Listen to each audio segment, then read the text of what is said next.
ఇప్పటికీ వరల్డ్ లో 5th powerful nation మనదే. అమెరికా, రష్యా, జపాన్, చైనా తర్వాత ఇండియానే రాకెట్స్ ని పంపుతుంది. ఎస్ఎల్వి, పిఎస్ఎల్వి అని ఎన్నో రాకెట్స్ ని పంపుతుంది. అమెరికా చంద్రుడి పైన అడుగు పెట్టింది. ఇంకా మీరేం చేస్తారు అంటే మన ఇండియన్స్ రాకెట్ ని పంపి చంద్రుడిలో నీళ్లున్నాయి అని కనుక్కున్నారు. డెవలపింగ్ కంట్రీ అయినప్పటికీ 5th పవర్ఫుల్ నేషన్ అయింది అంటే మనం డెవలప్డ్ కంట్రీ అయితే వరల్డ్ ని లీడ్ చేసేది మనమే. మన వాళ్ళు చెప్తున్నారు చాలా మంది గవర్నమెంట్ సరిగ్గా లేదు, ఇంకా మన పబ్లిక్ ఏమాత్రం మన గురించి ఆలోచిస్తున్నారు అని అడుగుతున్నారు. నేను మిమ్మల్ని అడగాలనుకుంటున్నాను, మీరు మీ గురించి ఏమాత్రం ఆలోచిస్తున్నారు? That our future starts with 10. అప్పటి నుంచి మనము ఫేస్ చేస్తున్న గవర్నమెంట్ ఒకటే. Isn't it right are wrong? Yes, of course. We are facing same government. We elected our government when we are 9th, that is 2008 or 9 I think so. మనకి job opportunities correct గా లేదు, మరి మనకి ఇచ్చే salary మనకి సరిపోదు. నా వరకు ఒక ఇండస్ట్రియలైజేషన్ వచ్చిన తర్వాత దాంట్లో జాబ్స్ కరెక్ట్ గా ఉన్న తర్వాత దాంట్లో శాలరీ అనేది కరెక్ట్ గా వస్తే a person feels very happy and he likes to give more for the industry.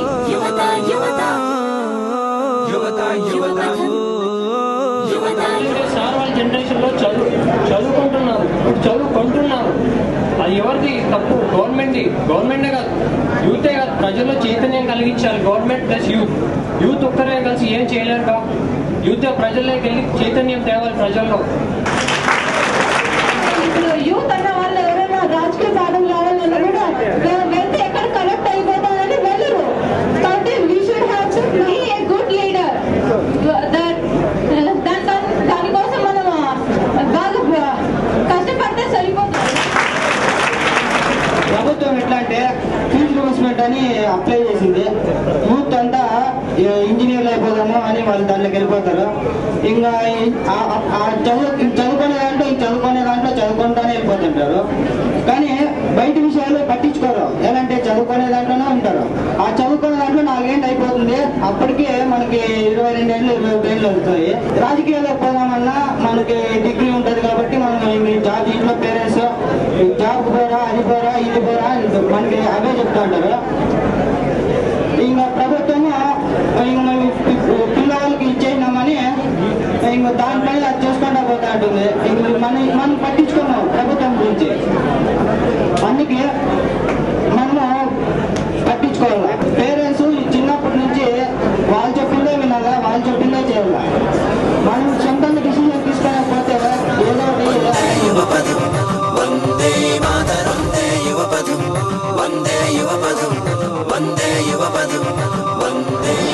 మనమందరం సమావేశమయ్యాం. ఎందుకు సమావేశమయ్యాం? ఏదో యువపథం అంట, వాళ్ళు ఏదో చెప్తారంట, వింటామంట, వెళ్తామంట. ఎంతైనా యువపథంలో ఏం చెప్పారు? దానివల్ల మనకి ఏం యూజ్? యువపథం అంటున్నారు నిరుద్యోగం అంట.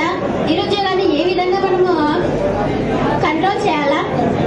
జనాభా పెరుగుతోంది, దాని వలన నిరుద్యోగం వస్తుంది అంటున్నారు. జనాభా పెరగడం వల్ల నిరుద్యోగం వస్తుంది అంటున్నారు కదా. జనాభా పెరగడం వల్ల ఉపయోగాలు కూడా ఉన్నాయా? ఉపయోగాలు ఉంటే ఏమేమి ఉన్నాయి, ఎలా ఉన్నాయి? అవినీతి అంటున్నారు. అవినీతి ఎక్కడుంది, ఎలా స్టార్ట్ అయింది, అసలు అవినీతి అంటే ఏంటి అనేది ఎవరికైనా తెలుసా? అవినీతిని ఏ విధంగా నిర్మూలించాలి అనేది మనం ఆలోచించాలి. It is to encourage a thinking process in you. I have gone through probably 60% of my life. You have gone through only 25% of your lives. But maybe I can share some things from my experiences so that you don't have to spend 60% of your life to find the answer. You can find it in 5 minutes. But what is more impressive is the enthusiasm and the spirit with which you have come and debated, except for a couple of occasions where there were, personal likes and dislikes brought up here. Rest of the debates were nice. Like your principal said, keep your focus. You are debating, you're deviating left, right, and, into areas that were not really the core part of it. But what is more important is those subjects like employment and corruption were issues you brought up. I only asked you to stay focused on what are the issues facing you, future, and employment, of course, I did make it an issue. So these are things that are probably in your subconscious. Now they've come to the top of your mind. Keep thinking about them, keep talking about them, and have the courage to do what is right when you are faced with right and wrong in life. డిబేట్స్లో ఈక్వల్గా participate చేశారు. ఇక్కడ వచ్చిన 4 or 5 key issues చూస్తుంటే first and foremost issue ఈ employment issue.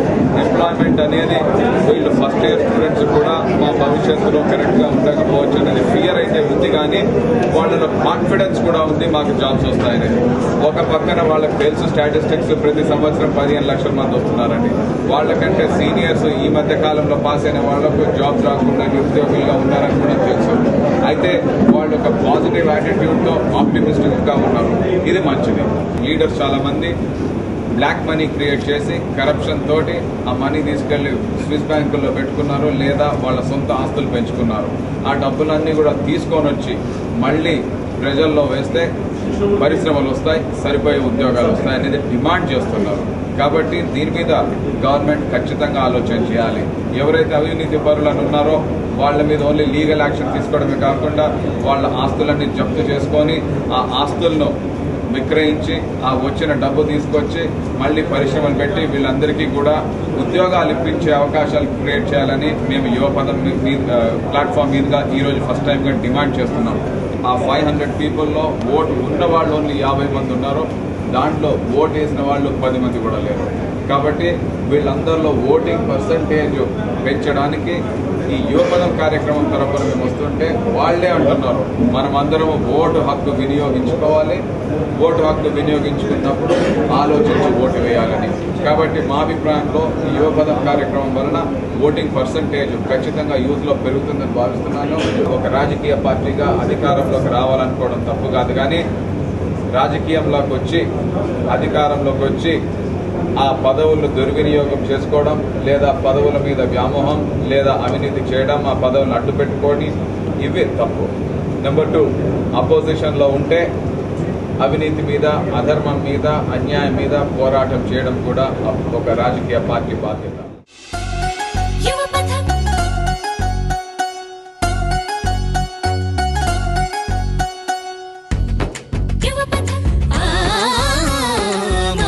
సంబంధాలు మంట కలిసిపోతుంటే కళ్ళు మూసుకుంటున్న యువతీ యువకుల్లారా, మనమే ఆ మానవులం, మనదంతా మనిషి కులం. మానవ సంబంధాలే మన గడపు బలం అన్నాడు కవిచలం.